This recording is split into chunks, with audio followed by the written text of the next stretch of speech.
आज 82 साल चैत्र 16 गते नेपाल सरकार मन्त्री परिषदको आज दोस्रो मन्त्री परिषदको बैठक बसेको थियो। हाम्रो आज दुईटा प्रमुख निर्णयहरू भएका छन्। पहिलो निर्णय 82 साल चैत 19 गते बिहिबारका दिन अपराह्न 2 बजे संघीय संसद भवन सिंहदरबारमा संघीय संसदको दुवै सदनको अधिवेशन आह्वानका लागि सम्मानीय राष्ट्रपति समक्ष सिफारिस गर्ने।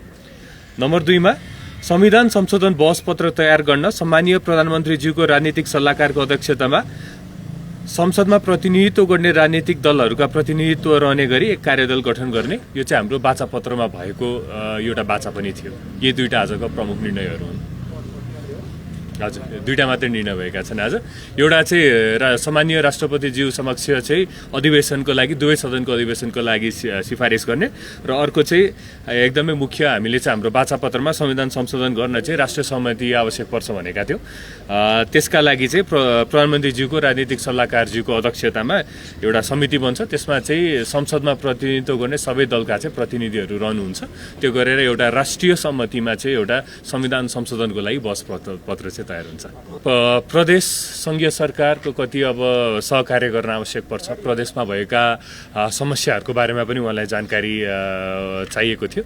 त्यो सहकार्यको विषयमा विशेष त्यस्तो ठोस योजना केही पनि थिएन। सहकारी पीडितको बारेमा पनि सामान्य छलफल त्यता भएको थियो।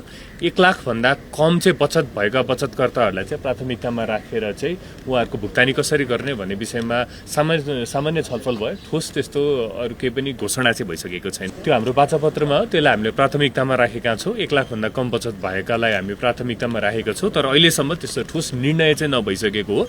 तर हामी एकदम संवेदनशील छौँ। चैत 19 गते बिहिबारका दिन अपराह्न 2 बजे त्यो यस्तो हाम्रो यसको कहाँबाट सुरु भयो भन्ने कुरा बुझ्न जरुरी छ। अहिले हामीले एससीका विद्यार्थीहरूलाई चाहिँ प्राथमिकतामा राखेका छौँ। एससीको जाँच चाँडै नै सुरु हुँदैछ।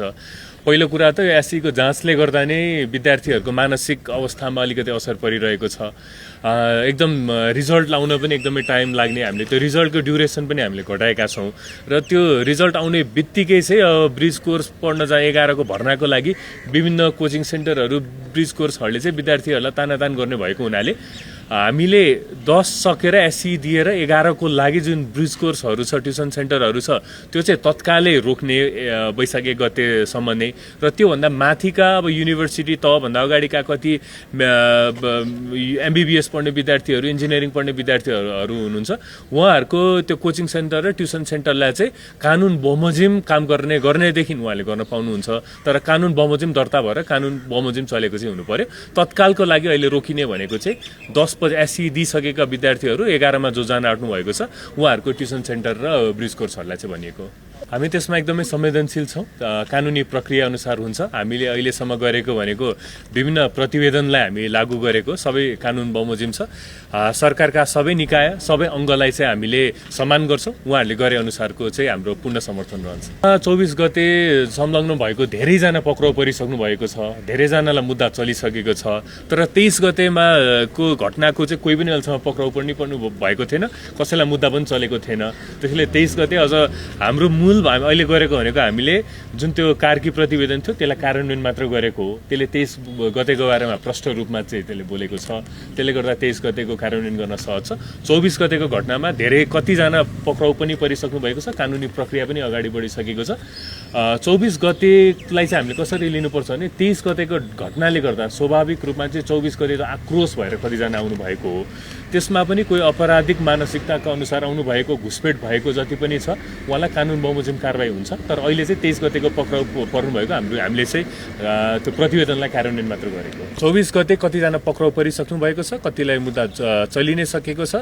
राज्यको विभिन्न निकायले, विभिन्न अङ्गले जुन किसिमको अनुसन्धान गर्छ, अदालती प्रक्रिया चलाउँछ, त्यसमा हाम्रो कुनै पनि हस्तक्षेप रहन्न। समितिको गठन हामीले चाहिँ अगाडि बढाइसकेका छौँ। कानुनी परामर्श गर्दै कुन ढङ्गको त्यो समिति बन्ने, हामीसँग भएकै कुनै समितिहरूले त्यसलाई छानबिन गर्ने हो कि नयाँ प्रकारको कुनै समिति गठन गर्नुपर्ने हो कि, त्यसको लागि कानुनी परामर्श हामीले सचिवज्यूहरू, मुख्य सचिवज्यूहरूसँग सल्लाहमा चाहिँ अगाडि बढिसकेको छ।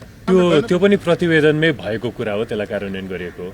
त्यसको लागि नीति निर्माण, कानुन निर्माण भएर एउटा कार्यविधि तयार हुनु पर्यो। कानुनी प्रक्रिया पुरा गरेर हामी जे पनि गर्छौँ कानुनी प्रक्रिया पुरा गरेर गर्छौँ। त्यसको कानुनी प्रक्रिया त पुरा गर्नु पर्यो नि, अनुसन्धान त हुनु पर्यो। प्रतिवेदन सार्वजनिक गर्ने निर्णय पनि भइसकेको छ, त्यसको प्रक्रिया पनि अगाडि बढिसकेको छ। त्यो फाइल अलि ठुलो भएको हुनाले त्यसको प्रोसेसिङ काम भइरहेछ, तर जुन त्यो कपी छ त्यो संसदमा गएर त्यो दर्ता भइसकेको छ, पब्लिकले त्यहाँ गएर पढ्न पाउनुहुन्छ। कानुनी प्रक्रिया पुरा भएर त्यस्तो काम हुन्छ। कसैलाई पक्राउ गर्ने भनेर हामी कसैलाई प्रतिशोध साधेर पक्राउ गर्दैन। अदालतले पक्राउमा राख्नु भनेर अनुमति दिइसकेको छ नि।